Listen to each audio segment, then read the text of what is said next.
ಎಲ್ಲ ಧ್ಯಾನ ಮಿತ್ರರಿಗೆ ನಮಸ್ಕಾರ. ನನ್ನ ಹೆಸರು ಅಯ್ಯಪ್ಪ ಪಿಂಡಿ. ಗುರುಗಳಾದ ಬ್ರಹ್ಮಶ್ರೀ ಪಿತಾಮಹ Patriji, PSSM pyramid world foundation, PMC ಎಲ್ಲ ಧ್ಯಾನಿಗಳಿಗೆ ಸೀನಿಯರ್ ಮಾಸ್ಟರ್, ಜೂನಿಯರ್ ಮಾಸ್ಟರ್ಸ್ ಎಲ್ಲರಿಗೂ ನಮಸ್ಕಾರ. ಇವತ್ತು ಧ್ಯಾನ 365 26ನೇ ದಿವಸ. ಕರ್ಮ ಸಿದ್ಧಾಂತದಲ್ಲಿ ಇನ್ನೊಂದು ಕೋಣೆ ಅರ್ಥ ಮಾಡ್ಕೊಳ್ಳೋಣ. ನಮ್ಮ ಜೀವನದಲ್ಲಿ ಸೀರಿಯಸ್ನೆಸ್ಸು, ಸಿನ್ಸಿಯಾರಿಟಿ, ಕಮಿಟ್ಮೆಂಟ್ ಇಲ್ಲ ಅಂದರೆ ಬದಲಾವಣೆ ಅನ್ನೋದು ಬರಲ್ಲ. ಕರ್ಮ ಅನ್ನೋದು ಎಲ್ಲಿಂದ ಹುಟ್ಟುತ್ತೆ ಅಂದರೆ ಇಂಟರ್ಫಿಯರೆನ್ಸ್, ಇಂಟೆನ್ಷನ್. ನಮ್ಮ ಉದ್ದೇಶ ಸರಿ ಇಲ್ಲ ಅಂದರೆ ಅದು ಭಾವನೆಗಳಾಗಲಿ, ಮಾತುಗಳಾಗಲಿ, ಕೆಲಸಗಳಾಗಲಿ, ಆಲೋಚನೆಗಳಾಗಲಿ, ಅಲ್ಲಿಂದ ಕರ್ಮ ಅನ್ನೋದು ಹುಡ್ತಾನೆ ಇರುತ್ತೆ. ಯಾರು ಒಬ್ಬರು ಯಾರನ್ನು ಇಂಟರ್ಫಿಯರ್ ಮಾಡಬಾರದು. Animal Kingdom, plant Kingdom, human Kingdom, ಈ ಮೂರನ್ನು ನಾವು ಇಂಟರ್ಫಿಯರ್ ಮಾಡಬಾರ್ದು. ಪ್ರಕೃತಿಯನ್ನು ನಾವು ಡ್ಯಾಮೇಜ್ ಮಾಡಿದ್ರೆ ಮತ್ತೆ ಅದು ನಿಮಗೆ ವಾಪಸ್ ಬರುತ್ತೆ. 10 ಸತಿ ಸ್ಟ್ರಾಂಗ್ ಆಗಿ ವಾಪಸ್ ಬರುತ್ತೆ. ಪ್ರಾಣಿಗಳಿಗೆ ಹಿಂಸೆ ಕೊಟ್ಟಿದ್ರೆ 10 ಸತಿ ಆ ಹಿಂಸೆ ಅನ್ನೋದು ನಮಗೆ ಮತ್ತೇನೂ ಬರುತ್ತೆ. ಪ್ರಾಣಿಗಳನ್ನೋದು ನಮ್ಮ ಪೂರ್ವಿಕ. ಆತ್ಮ ಬದಲಾವಣೆ ಆಗಬೇಕು, ಗ್ರೋ ಆಗಬೇಕು ಅಂತ ಅದು ಮಿನರಲ್ ಕಿಂಗ್ಡಮಿಂದ ಪ್ಲಾಂಟು, ಅನಿಮಲ್, ಹ್ಯೂಮನ್ ಕಿಂಗ್ಡಮ್ಗೆ ಎವಾಲ್ವ್ ಆಗ್ತಾ ಬರ್ತಾ ಇದೆ. ಈ ಎವಲ್ಯೂಷನಲ್ಲಿ ನಾವು ಅದನ್ನು ಹಿಂಸೆ ಕೊಟ್ಟು ಅದನ್ನು ಕಿಲ್ ಮಾಡಿ ಅದನ್ನು ಎವಲ್ಯೂಷನ್ ಸ್ಟಾಪ್ ಮಾಡಿದರೆ ನಮ್ಮ ಸೋಲ್ ಎವಲ್ಯೂಷನ್ ಸ್ಟಾಪ್ ಆಗುತ್ತೆ. ನಿನ್ನೆ ಒಬ್ಬರು ದೊಡ್ಡ ಮೆಸೇಜ್ ಹಾಕಿದ್ರು ವಾಟ್ಸಾಪಲ್ಲಿ, ಮಾಂಸ ತಿನ್ನಬೇಕು ಸರ್, ತಿಂದಿದ್ರೆ ಮಾತ್ರ ಮೂಲಾಧಾರ ಚೆನ್ನಾಗಿರುತ್ತೆ, ಇದು ಅದು ಅಂತ ಎಲ್ಲೆಲ್ಲೋ ರೆಫರೆನ್ಸಸ್ ಎಲ್ಲ ತಗೊಂಡು ಇವ್ರು ಅದು ಹೇಳಿದ್ರು, ಇವ್ರು ಹೇಳಿದ್ರು ಅಂತ ತುಂಬ messages hockey what is your opinion all this ಅಂತ ಕೇಳಿ ನಾನು ಒಂದೇ ಮಾತು ಹೇಳಿದ್ದೀನಿ, ಕರ್ಮ. ನೀವು ಸೈಂಟಿಫಿಕ್ ಆಗಿ ಏನೇ ಮಾತಾಡಿ, ಈ ಚಕ್ರ ಆ ಚಕ್ರ ಅಂತ ಮಾತಾಡಿ ಏನೇ ಮಾತಾಡಿದ್ರು ಒಂದು ಹಿಂಸೆಯನ್ನು ನೀವು ಕೊಟ್ಟಿದ್ರೆ ನೆಗೆಟಿವ್ ಕರ್ಮ ಬರುತ್ತೆ, ಮತ್ತೆ ನೀವು ಜನ್ಮ ತಗೊಳ್ತೀವಿ. ನಿಮ್ಮ ಇಷ್ಟ. ನಾನು ಮಾತಾಡಿರೋದು ಆಧ್ಯಾತ್ಮಿಕ ಶಾಸ್ತ್ರ, ಆಧ್ಯಾತ್ಮಿಕತೆ ಮಾತ್ರ ಅಲ್ಲ. It's not spirituality, it is spiritual science. ಯಾರನ್ನು ಇಲ್ಲಿ ಫೋರ್ಸ್ ಮಾಡಲ್ಲ, ಎಲ್ಲರಿಗೆ ಫ್ರೀ ವಿಲ್ ಅನ್ನೋದಿದೆ. ನಿಮ್ಮ ಫ್ರೀ ವಿಲ್ ನಿಮ್ಮ ಫ್ಯೂಚರನ್ನು ಡಿಸೈಡ್ ಮಾಡ್ತದೆ. We don't force anybody here. Buddha ಏನು ಹೇಳಿದ್ರು ಅಂದರೆ, replace the word god with law of ಕರ್ಮ ಅಂದ್ರೆ. ಏನಾದರೂ ಒಳ್ಳೆ ಆಗಿದ್ರೆ ನಾವು ದೇವರು ನಮಗೆ ಒಳ್ಳೆ ಕೊಟ್ಟಿದ್ರು, ಏನಾದರೂ ನಮಗೆ ನನ್ನ ಒಂದು ಬೇಕು ಅದು ಬಂದಿಲ್ಲ ಅಂದರೆ ದೇವರು ನನಗೆ ಕೊಟ್ಟಿಲ್ಲ. ಎಲ್ಲ ವಿಷಯಗಳಿಗೆ ದೇವರ ಮೇಲೆ ನಾವು ಒಂದು ನಮಗೆ ಸಿಗ್ತಾ ಇದೆ ಅಂದರೆ ಅದಕ್ಕೆ ಕಾರಣ ಲಾ ಆಫ್ ಕರ್ಮ. ಒಂದು ಸಿಗ್ತಾ ಇಲ್ಲ ಅಂದರೆ ಅದಕ್ಕೆ ಕಾರಣ ಲಾ ಆಫ್ ಕರ್ಮ. ನಾನು ಒಂದು ಕೆಲಸ ಮಾಡ್ತಾ ಇದ್ದೀನಿ, ಅದು ಚೆನ್ನಾಗಿ ನಡೀತಾ ಇದೆ ಅಂದರೆ ಅದು ಬಿಕಾಸ್ ಆಫ್ ಲಾ ಆಫ್ ಕರ್ಮ. ನಾನು ಏನೇ ಪ್ರಯತ್ನ ಮಾಡಿದ್ರೂ ಒಂದು ನಾನು ಸಿಗ್ತಾ ಇಲ್ಲ, ಏನೋ ಒಂದು ಅಡ್ಡ ಬರ್ತಾ ಇದೆ, ಏಟು ಬೀಳುತ್ತಾ ಇದೆ ಅಂದರೆ that is because of law of ಕರ್ಮ. ಇದು ಆಧ್ಯಾತ್ಮಿಕ ಶಾಸ್ತ್ರ. ಬರೀ ಸ್ಪಿರಿಚುವಾಲಿಟಿ ತಗೊಂಡಿದ್ರೆ ಎಲ್ಲ ದೇವರ ಮೇಲೆ. ನಾನು ಏನು ಮಾಡಿದೆ, ಕೊಡ್ತಾ ಇಲ್ಲ ದೇವರು, ಇದು ಕೊಟ್ಟಿದ್ರು ಅವರು ಕೊಡ್ತಾ ಇದ್ದಾರೆ, ನನಗೆ ಕೊಟ್ಟಿಲ್ಲ. ಇದು ಸ್ಪಿರಿಚುವಲ್ ಸೈನ್ಸ್ ಅಲ್ಲ. ಈಗ ಇನ್ನೊಂದು ಇಂಪಾರ್ಟೆಂಟ್ ಪಾಯಿಂಟ್ ಏನಂದ್ರೆ, ಕರ್ಮದಲ್ಲಿ ಗುರು ಮೇಲೇನೂ ಒಂದು ದೊಡ್ಡ ಕರ್ಮ ಅಂತಾರೆ ಎಲ್ಲರೂ. ಏನು ಅಂದರೆ, ಚೆನ್ನಾಗಿ ಒಬ್ಬ ಗುರು ಹತ್ರ ಕೂತ್ಕೊಂಡು ಎಲ್ಲ ವಿಷಯಗಳು ಕೇಳ್ತಾ ಇರ್ತಾರೆ, ಎಷ್ಟೋ ವಿಷಯಗಳು. ಆದರೆ ಅದರಲ್ಲಿ ಏನಾದರೂ ಒಂದು ಪಾಯಿಂಟು ಇವರ ಮೈಂಡ್ಸೆಟ್ಗೆ ಕಾಂಟ್ರಾಡಿಕ್ಟ್ ಆಗಿದ್ರೆ ಅಷ್ಟೇ ಆ ಗುರು ಕರೆಕ್ಟ್ ಗುರು ಅಲ್ಲ, ಕಾಂಟ್ರಾಡಿಕ್ಟ್ ಆಗಿಬಿಡುತ್ತೆ. ಆ ಗುರು ಒಬ್ಬ ಶತ್ರು ಆಗಿಬಿಡ್ತಾರೆ. ಇದಕ್ಕೆ ಒಂದು ಎಕ್ಸಾಂಪಲ್ ಹೇಳ್ತೀನಿ. ಓಶೋ ಅಂತ ಒಂದು ಗ್ರೇಟ್ ಸ್ಪಿರಿಚುವಲ್ ಮಾಸ್ಟರ್ ಇದ್ದಾರೆ. ಅವರ ಟೀಚಿಂಗ್ಸ್ ಅಂದರೆ ಭಾಳ ಇಷ್ಟ ಒಬ್ಬರಿಗೆ. ಅವ್ರ ಮನೆಗೆ ಅವರನ್ನು ಕರೆದಿದ್ರು, ಇವರು ಮನೆಗೆ ಹೋಗಿದ್ರು. ಸಾಯಂಕಾಲ 7 ಗಂಟೆ ಆಯಿತು. ಓಶೋ ಅವ್ರಿಗೆ ಹಸು ಆಗಿತ್ತು. ಅವರು ಹೇಳಿದ್ರು, ಹಸು ಆಗ್ತಾ ಇದೆ ನನಗೆ, ಏನಾದರೂ ಊಟ ಇದೆ ಅಂದರೆ ಕೊಡಿ ಅಂತ ಕೇಳಿ. ಅಷ್ಟೇ. ಆ ಕುಟುಂಬದಿಂದ ಎಲ್ಲರಿಗೂ ಕೋಪ ಬಂದು ಅವ್ರು ಹೇಳಿದ್ರು ಓಶೋನ ನೋಡಿ, ನಾನು ಜೈನ್ಸು, ನೀವು ಜೈನ್ಸು, 6 ಗಂಟೆ ಮೇಲೆ ಊಟ ಮಾಡಬಾರ್ದು, ಗೊತ್ತಿಲ್ವಾ ನಿಮಗೆ, ಯಾವ ಮಾಸ್ಟರ್ ನೀವು ಅಂತ ಬೈದಿದ್ರು. ಅದಕ್ಕೆ ಓಶೋ ಅವ್ರು ಹೇಳಿದ್ರು, ನಾನು ಯಾವ ಮತಕ್ಕೆ ಸಂಬಂಧಪಟ್ಟವನಲ್ಲ, ನಾನು ಒಬ್ಬ ಸ್ಪಿರಿಚುವಲ್ ಸೈಂಟಿಸ್ಟ್. ಶರೀರಕ್ಕೆ ಊಟದ ಅವಶ್ಯಕತೆ ಇದೆ, ಹಸು ಆಗ್ತಾ ಇದೆ, ಅದಕ್ಕೆ ಕೊಡಬೇಕು, ಅದಕ್ಕೆ ಸಮಯಕ್ಕೆ ಸಂಬಂಧ ಇಲ್ಲ ಅಂತ ಹೇಳಿದ್ರು. ಅವಾಗ ಏನೋ ಕೊಟ್ಟರು, ಅವರು ತಿನ್ಬಿಟ್ಟು ಹೋಗಿದ್ರು. ಆ ಎಂಟೈರ್ ಕುಟುಂಬ ಆದಮೇಲೆ ಮತ್ತೆ ಧ್ಯಾನಕ್ಕೆ ಬಂದಿಲ್ಲ, ಓಶೋ ಅವ್ರ ಹತ್ರನೂ ಬಂದಿಲ್ಲ. ಯಾಕೆ? ಇವ್ರ ಮೈಂಡಲ್ಲಿ ಈ ಸಮಯ ಆದಮೇಲೆ ತಿನ್ನಬಾರ್ದು ಅನ್ನೋದು ಸ್ಟ್ರಾಂಗ್ ಆಗಿ ಒಂದು ಬಿಲೀಫ್ ಸಿಸ್ಟಮ್ ಇದೆ. ಅಂದರೆ ಇವ್ರ ಬಿಲೀಫ್ ಸಿಸ್ಟಮ್ಗೆ, ಇವ್ರ ನಂಬಿಕೆಗಳಿಗೆ ಈಕ್ವಲೆಂಟ್ ಆಗಿ ಯಾರು ಮಾತಾಡ್ತಾ ಇರ್ತಾರೋ ಅವ್ರು ಮಾತ್ರ ಇವ್ರು ಸ್ವೀಕರಿಸ್ತಾರೋ. ಒಂದು ಪಾಯಿಂಟು ಕಾಂಟ್ರಾಡಿಕ್ಟ್ ಆಗಿದ್ರೆ ಅವ್ರ ಗುರುವೇ ಅಲ್ಲ ಅಂತ ಡಿಕ್ಲೇರ್ ಮಾಡ್ತಿರ್ತಾರೆ. ಇದು ದೊಡ್ಡ ಕರ್ಮನೇ. ಒಬ್ಬ ಗುರು ಒಂದು ವಿಷಯದಲ್ಲಿ ಏನು ಮಾಡ್ತಾ ಇದ್ದಾರೋ ಅದು ಅರ್ಥ ಮಾಡ್ಕೊಳ್ಳೋಕ್ಕೆ ನಾವು ಪ್ರಯತ್ನ ಮಾಡಬೇಕು. ಅವ್ರಿಗೆ ಆಪೋಸಿಟ್ ಆಗಿದ್ರೆ ಅದು ಯೋಗ ಭ್ರಷ್ಟತ್ವ ಆಗುತ್ತದೆ. ಅವಾಗ ಆ ಪಾತಿಂದನೂ ಹೊರಟೋಗ್ತಾರೆ. ಇದು ಎಷ್ಟೋ ಈ ಥರ ವಿಷಯಗಳು ನನ್ನ ಜೀವನದಲ್ಲಿ ನಡೆಯುತ್ತೆ. ನಾನು ಎಷ್ಟೋ ನೋಡಿದ್ದೀನಿ, ಎಷ್ಟೋ ಜನನ ಈ ಥರ ತುಂಬ ಡೀಪಲ್ಲಿ ಇರ್ತಾರೋ, ಎಲ್ಲ ಕೆಲಸನೂ ಮಾಡ್ತಾರೋ, ಸೇವೆ ಮಾಡ್ತಾ ಇರ್ತಾರೋ, ಏನೇ ಒಂದು ಪಾಯಿಂಟು ಯಾರೋ ಒಬ್ಬರು ಗುರು ಹೇಳ್ತಾರೋ ಒಪ್ಪಲ್ಲ ಅಷ್ಟೇ.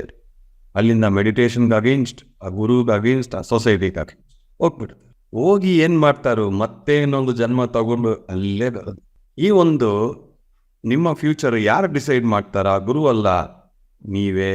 ನಿಮ್ಮ ಜೀವನಕ್ಕೆ ನೀವೇ ಸೃಷ್ಟಿಕರ್ತ. ಇದು ಸ್ಪಿರಿಚುವಲ್ ಸೈನ್ಸ್. ಒಂದು ವಿಷಯ ಹೇಳ್ತೀನಿ, ಅರ್ಥ ಮಾಡ್ಕೊಳ್ಳಿ. ಆಸ್ಟ್ರಲ್ ವರ್ಲ್ಡ್ಸ್ ಆಗಲಿ, ಕಾಸಲ್ ವರ್ಲ್ಡ್ಸ್ ಆಗಲಿ, ಎಥರಿಕ್ ವರ್ಲ್ಡ್ಸ್ ಆಗಲಿ, ಅಲ್ಲಿ ಬದಲಾವಣೆ ಆಗೋಕ್ಕೆ ನಮಗೆ ಅವಕಾಶ ಇರಲ್ಲ. ಯಾಕೆಂದರೆ ಅಲ್ಲಿ ಶರೀರ ಇರಲ್ಲ.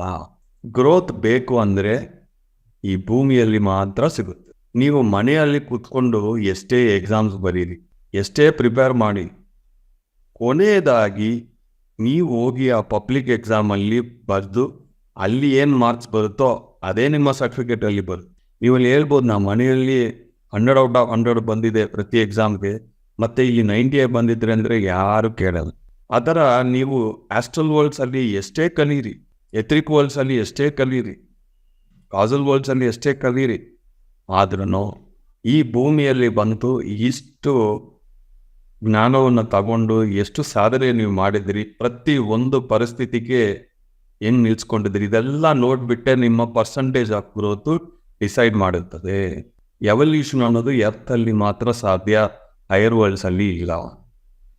ಇಲ್ಲಿ ಕುತ್ಕೊಂಡು higher world, astral master, causal master, etheric worlds, akashic third eye, ಇದು ಅದು ಅಂತ ನಾವು ಎಷ್ಟು ಅದರ ಮೇಲೆ ಇಂಟ್ರೆಸ್ಟ್ ತೋರಿಸ್ತೀವಿ, ತಪ್ಪಿಲ್ಲ, ತಿಳಿಸ್ಕೋಬೇಕು. ಆದರೆ ಆ ಜ್ಞಾನವನ್ನು ಇಲ್ಲಿ ನೀವು ಇಂಪ್ಲಿಮೆಂಟ್ ಮಾಡಿಲ್ಲ ಅಂದರೆ ಅಲ್ಲಿ ಗ್ರೋತ್ ಬರಲ್ಲ. 10% ಈ ಶರೀರದಲ್ಲಿ ನಾವು ಎವಾಲ್ವ್ ಆಗಿದ್ದರೆ ನಮ್ಮ ಎಥರಿಕ್ ಬಾಡಿ, ಆಸ್ಟ್ರಲ್ ಬಾಡಿ, ಕಾಸಲ್ ಬಾಡೀಸ್ನು 10% ಅಲ್ಲಿ ಎವಾಲ್ವ್ ಆಗುತ್ತದೆ. ಇಲ್ಲಿ ಏನು ಗ್ರೋತ್ ನಿಮಗೆ ಬರುತ್ತೋ ಅಲ್ಲಿನೂ ಅಷ್ಟೇ ಗ್ರೋತ್. ಒಬ್ಬರು ನನ್ನನ್ನು ಕೇಳುತ್ತೆ, ಯಾಕೆ ಸರ್ ನೀವು ಈ ಫ್ರೀ ಸೆಷನ್ಸ್ ಎಲ್ಲ ಮಾಡ್ತಾ ಇದ್ದೀರಿ, ಇಷ್ಟಿಷ್ಟು ಫ್ರೀ ಸೆಷನ್ ಮಾಡಿದ್ರೆ ನಿಮ್ಗೇನು ಬರುತ್ತೆ? ನಾನು ಹೇಳಿದ್ನಿ ಇದು ಫ್ರೀ ಸೆಷನ್ ಅಲ್ಲ ಅಂತ. ಪ್ರತಿಯೊಬ್ಬರು ಪೇ ಮಾಡ್ತಾ ಇದ್ದಾರೆ ಅಂದ. ಹೌದಾ, ಎಷ್ಟು ಸರ್ ಅಂದು? 1 ಗಂಟೆ ಕಾಲ ಅವ್ರ ಸಮಯ ಈ ಸೆಷನ್ಗೆ ಫೀಸ್ ಅಂತ ನನಗೆ. ಫೀಸು ಬರೀ ಹಣ ಮಾತ್ರ ಅಲ್ಲ ರೀ, ಅವ್ರ ನಂಬಿಕೆ, ಅವ್ರ ಸಮಯ, ಅವ್ರ ವಿಶ್ವಾಸ. ಯಾಕೆ ಇವ್ರು ಮಾತ್ರ ಬರ್ತಾ ಇದ್ದಾರೆ ಈ ಸೆಷನ್ಗಳಿಗೆ? ಎಷ್ಟೋ ಲಕ್ಷಾಂತರ ಜನ ಇದ್ದಾರಲ್ವ, ಯಾಕೆ ಇವ್ರು ಮಾತ್ರ ಬರ್ತಾ ಇದ್ದಾರೆ ಅಂದರೆ ಅವ್ರ ಮುಂದಿನ ಏನು ಕರ್ಮ ಮಾಡಿದ್ರೋ ಅದೇ ಇಲ್ಲಿ ಅವರನ್ನು ಕರ್ಕೊಂಡು ಬಂದಿದೆ. ಯಾರೋ ಒಬ್ರು ಇವ್ರು ಹೇಳಿದ್ರು ಅವ್ರಿಗೆ ಜಾಯಿನ್ ಆಗಬೇಕು ಅಂತ ಇದೆ, ಅದಕ್ಕೋಸ್ಕರ ಇಲ್ಲಿ ಬಂದಿದ್ರೆ ಎಲ್ಲರೂ ಬರೋಕ್ಕೆ ಸಾಧ್ಯ ಇಲ್ಲ. ಬೈ ಆಕ್ಸಿಡೆಂಟ್ ಬರ್ಬೋದು, ಒಂದೇ ಸೆಷನಲ್ಲಿ ಹೋಗ್ಬಿಡ್ತಾರೋ. ಇಷ್ಟು 26 ಸೆಷನ್ ಆದ್ರೂ ಯಾಕೆ ಇವರೆಲ್ಲ ಇಲ್ಲೇ ಕೂತ್ಕೊಂಡು ಡೈಲಿ ಅಟೆಂಡ್ ಆಗ್ತಾ ಇದ್ದಾರು? ಯಾಕೆ ಅಂದರೆ ನಿಮ್ಮ ಕರ್ಮ ಇಲ್ಲಿ ನಿಮ್ಮನ್ನು ಕರ್ಕೊಂಡು ಬರ್ತದೆ. ಯಾರು ಧ್ಯಾನವನ್ನು ಮಾಡ್ತಾರೋ ಅವ್ರಿಗೆ ಕರ್ಮ ಅನ್ನೋದು ಇರಲ್ಲ, ಹೋಗುತ್ತದೆ. ಸಂಚಿತ ಕರ್ಮ ಆಗಿ ಪ್ರಾರಬ್ಧ ಕರ್ಮ. ಧ್ಯಾನ ಮಾಡಿಲ್ಲ ಅಂದರೆ ಯಾವುದು ಒಂದು ಡೆವಲಪ್ ಆಗೋದು. ಒಂದು ಸತಿ ನಿಮ್ಮ ಥರ್ಡ್ ಐ ಓಪನ್ ಆಗಿದ್ರೆ ನೀವು ಮಾತಾಡೋ ವಿಧಾನ, ನೋಡೋ ವಿಧಾನ, ಕೆಲಸ ಮಾಡೋ ವಿಧಾನ, ಪ್ರತಿಯೊಬ್ಬರ ಹತ್ರ ನೀವು ಬಿಹೇವ್ ಮಾಡೋದು ಎಲ್ಲ ಚೇಂಜ್ ಆಗುತ್ತೆ. ಆಗಿಲ್ಲ ಅಂದರೆ ಹಂಗೆ ಇರುತ್ತೆ. ಚಾಯ್ಸ್ ನಿಮ್ಮದೇ. ಈ ಭೂಮಿಯಲ್ಲಿ ಇರೋದು ಒಂದೇ ಒಂದು ಏನು ಅಂದರೆ ಫ್ರೀ ವಿಲ್. ಇಂಗ್ಲೀಷಲ್ಲಿ ಒಂದು ಬ್ಯೂಟಿಫುಲ್ ಕೊಟೇಶನ್ ಇದೆ, where angels fear to tread fools rush in. Higher world masters ಯಾರೇ ಆಗಲಿ, ಅವ್ರು ನಮ್ಮ ಹತ್ರ ಬಂದು ಏನಾದ್ರು ಇಂಟರ್ಫಿಯರ್ ಮಾಡಿಬಿಟ್ಟು ಅಂತ ಭಯದಿಂದ ಅವರು ನಾವು ರಿಕ್ವೆಸ್ಟ್ ಮಾಡ್ಕೊಂಡಿದ್ರೆ ಮಾತ್ರ, ಪರ್ಮಿಷನ್ ಇದೆ ಅಂದರೆ ಮಾತ್ರ ಅವ್ರು ನಮಗೆ ಒಂದು ಮೆಸೇಜು ಕೊಡ್ತಾರೋ, ನಮಗೆ ಕಾಣಿಸ್ತಾರೆ. ಇಲ್ಲಾಂದ್ರೆ ಅದು ಇಂಟರ್ಫಿಯರೆನ್ಸ್ ಆಗ್ಬಿಡುತ್ತೆ, ಅದು ಅವ್ರಿಗೆ ಕರ್ಮ ಆಗುತ್ತದೆ. ಅವರು ತುಂಬ ಹುಷಾರಾಗಿ ಇರ್ತಾರೆ. ಇಲ್ಲಿ ಪ್ರತಿಯೊಬ್ಬರು ವಿಷಯದಲ್ಲಿ ಇಂಟರ್ಫಿಯರ್ ಆಗ್ತಾನೆ ಇರ್ತೀವಿ. But angels start to fear the fools rushing.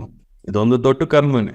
ಇಲ್ಲಿ ನಾವು ಯಾವಾಗಲೂ ಆಗಿಲ್ಲ ಅಂದರೆ ಎಲ್ಲಿನೂ ನಾವು ಯಾವಾಗಲೂ ಆಗಲ್ಲ. ನೆನಪಿಟ್ಕೊಳ್ಳಿ, ಇಲ್ಲಿ ಸ್ವಲ್ಪ ಗ್ರೋತ್ ಬಂದಿದೆ, ಇದನ್ನು ಕೊನೆ ಶ್ವಾಸ ತನಕ ನೀವು ಮೇಂಟೈನ್ ಮಾಡ್ಕೋಬೇಕು. ಒಂದ್ಸತಿ ನೀವು ಗ್ರೋ ಆಗಿದ್ರೆ ಮತ್ತೆ ವಾಪಸ್ ಬರೋ ಸಾಧ್ಯನೂ ಇದೆ. ಈ 20 ವರ್ಷದಲ್ಲಿ ನಾನು ಎಷ್ಟೋ ಮಾಸ್ಟರ್ಸ್ನ ನೋಡಿದ್ದೀನಿ. ಅದಕ್ಕೆ ಇದೊಂದು ವಾರ್ನಿಂಗ್ ಥರನೂ ನೀವು ಇಟ್ಕೋಬಹುದು. ಯಾವಾಗಲೂ ಅವೇರ್ನೆಸ್ ಅಲ್ಲಿ ನೀವು ಇರಬೇಕು. ಕೊನೆ ಶ್ವಾಸ ತನಕ ಇದನ್ನು ನೀವು ಮೇಂಟೈನ್ ಮಾಡಬೇಕು. ನಿಮ್ಮ ಸ್ಪಿರಿಚುವಲ್ ಪ್ರೋಗ್ರೆಸ್ ಆಗಲಿ, ಎನ್ಲೈಟನ್ಮೆಂಟ್ ಆಗಲಿ, ಎನರ್ಜಿ ಆಗಲಿ, ಹೆಲ್ತ್ ಆಗಲಿ. ಒಂದ್ಸತಿ ಫೋನಲ್ಲಿ ಮಾತಾಡ್ತಾ ಇದ್ರು ನಮ್ಮ ಗುರು ಪತ್ರಿಜಿ ಒಬ್ಬರ ಹತ್ರ. ಮಾತಾಡ್ತಾ ಒಂದು ಮಾತು ಹೇಳಿದ್ರು ಆ ಒಬ್ಬ ಲೇಡಿಗೆ, you are more enlighten before than now ಅಂತ. ತುಂಬ ಶಾಕ್ ಆಯ್ತು. ಈಗ ಒಂದ್ಸತಿ ನಿಮಗೆ ಹೆಲ್ತ್ ಬಂದಿದ್ರೆ ಅಷ್ಟೇನು ಡೈಲಿ ಮೇಂಟೈನ್ ಮಾಡಬೇಕಾ ಬೇಡವಾ? ಒಂದ್ಸತಿ ಮನೆಯಲ್ಲಿ ಕಸ ಎಲ್ಲ ಗುಡಿಸಿದ್ರೆ ಅಷ್ಟೇನಾ ಡೈಲಿ ಕ್ಲೀನ್ ಮಾಡಬೇಕಾವ? ಆ ಥರನೇ ಮನಸ್ಸನ್ನು ಶುದ್ಧವಾಗಿ ಇರ್ಕೋಬೇಕು. ಆ ಥರನೇ ನಮ್ಮ ವಾಕುಗಳು ಶುದ್ಧಿಯಾಗಿರಬೇಕು ಕೊನೆಯ ತನಕ. ಇಲ್ಲಾಂದ್ರೆ ಒಂದು ದಿವಸ ನೀವು ಫೇಮಸ್ ಆಗ್ತೀರಿ, ಜನ ಎಲ್ಲ ನಿಮ್ಮ ಹತ್ರ ಬರ್ತಾರೆ, ಎಲ್ಲ ನಿಮ್ಮನ್ನು ಕ್ವಶನ್ಸ್ ಕೇಳ್ತಾರೆ. ಅವಾಗ ಏನು ಬೇಕಂದ್ರೆ ಅದು ಮಾತಾಡ್ಬೋದಾ? ಏನು ಬೇಕಂದ್ರೆ ಆಲೋಚಿಸ್ಬೋದಾ? ಮಿಸ್ಗೈಡೆನ್ಸ್ ಮಾಡ್ಬೋದಾ? ಫ್ರೀ ವಿಲ್ ಇದೆ, ಮಾಡ್ಬೋದು. ಆದರೆ ಒಬ್ಬರಿಗೆ ನೀವು ಒಂದು ಗೈಡೆನ್ಸ್ ಸರಿಯಾಗಿ ಕೊಟ್ಟಿಲ್ಲ ಅಂದರೆ ಅವ್ರ ಎನ್ಲೈಟನ್ಮೆಂಟ್ ಆದ ತಕ್ಷಣ ನಿಮಗೇನು ಎನ್ಲೈಟನ್ಮೆಂಟ್ ಬರಲ್ಲ. Your enlightenment B post bond. ಗೊತ್ತಿದೆ ಅಂದರೆ ಗೊತ್ತು ಅಂತ ಹೇಳಿ, ಇಲ್ಲ ಅಂದರೆ ನನಗೆ ಗೊತ್ತಿಲ್ಲ, ನಾನು ಕೇಳಿಬಿಟ್ಟು ಬರ್ತೀನಿ ಅಂತ ಹೇಳಬೇಕು. ಏನೋ ಒಂದು ಮಾತಾಡಬೇಕು. ಏನೋ ಒಂದು ಹೇಳಿದ್ರೆ ಅವ್ರಿಗೆ ಗೊತ್ತಿಲ್ಲ ಅಂತ ನಾವು ಮಾತಾಡಿದರೆ ಅದು ನಮ್ಮ ಎನ್ಲೈಟನ್ಮೆಂಟ್ಗೆ ಎಡ್ ಆಗುತ್ತದೆ. ನೆನಪಿಟ್ಕೊಳ್ಳಿ. ಎಷ್ಟೋ ಜನ ನನ್ನ ಕ್ವಶನ್ಸ್ ಕೇಳ್ತಾರೆ, ನಾನು ಹೇಳ್ತೀನಿ ಐ ಡೋಂಟ್ ನೋ. ಒಬ್ಬರು ಅಪ್ರಿಷಿಯೇಟ್ ಮಾಡ್ತಾರೆ, ಯು ಆರ್ ವೆರಿ ಹಾನೆಸ್ಟ್. ಅವ್ರ ಅಪ್ರಿಷಿಯೇಷನ್ಗೋಸ್ಕರ ನಾನು ಹೇಳಿಲ್ಲ, ನಿಜವಾಗಿ ಆ ವಿಷಯ ನನಗೆ ಗೊತ್ತಿಲ್ಲ, ಸೊ ನನಗೆ ಗೊತ್ತಿಲ್ಲ ಅಂತ ಹೇಳ್ತೀನಿ. ಅನುಭವ ಇಲ್ಲ ಅಂದರೆ ನಾನು ಧ್ಯಾನ ಪದ್ಧತಿ ಅಂದರೆ ಒಂದ್ಸತಿ ಧ್ಯಾನ ಅಂತ ಏನು ಕಣ್ಮುಚ್ಕೊಂಡು ಶ್ವಾಸದ ಮೇಲೆ ಗಮನ ಕೂತ್ಕೊಳ್ತೀವಿ, ಶ್ವಾಸದ ಮೇಲೆ ಗಮನ ಇಡ್ತೀವಿ, ಆಲೋಚನೆಗಳು ಬರುತ್ತೆ, ಅದನ್ನು ನೋಡಬಾರ್ದು ಅಂತ ಹೇಳ್ತೀವಿ. ಇದು ಅನುಭವ ಇದೆ, ಇದು ನೀವು ಎಲ್ಲರಿಗೂ ಹೇಳ್ಬೋದು. 3ನೇ ಕಣ್ಣು ಅನುಭವ ಇಲ್ಲ ಅಂದರೆ 3ನೇ ಕಣ್ಣು ಬಗ್ಗೆ ನಾವು ಮಾತಾಡ್ಬೋದು. ಆ ಥರ ಒಂದು ಇದೆ ಅಂತ ಹೇಳ್ಬೋದು. ಬಟ್ ಈ ಲೋಕ ಆ ಲೋಕ ಅಂತ ಮಾತಾಡ್ತಾರೆ, ಇವ್ರಿಗೆ ಅನುಭವನೇ ಇದೆ. ಅವಾಗ ಅದು ಮಿಸ್ಗೈಡೆನ್ಸ್ ಕೊಟ್ಬಿಡ್ತಾರೆ. ಎಷ್ಟೇ ನಾವು ಗ್ರೋ ಆಗಿದ್ರು ಪ್ರಿನ್ಸಿಪಲ್ಸು, ಟ್ರೂತನ್ನು ಡೈಲ್ಯೂಟ್ ಮಾಡಬಾರ್ದು, ಡೈವರ್ಟ್ ಆಗಬಾರ್ದು. ಅವಾಗ ಈ ಸ್ಪಿರಿಚುವಲ್ ಗ್ರೋತಲ್ಲಿ ನಾವು ಹೋಗ್ತಾ ಇರ್ತೀವಿ ಕೊನೆ ಶ್ವಾಸ ತನಕ.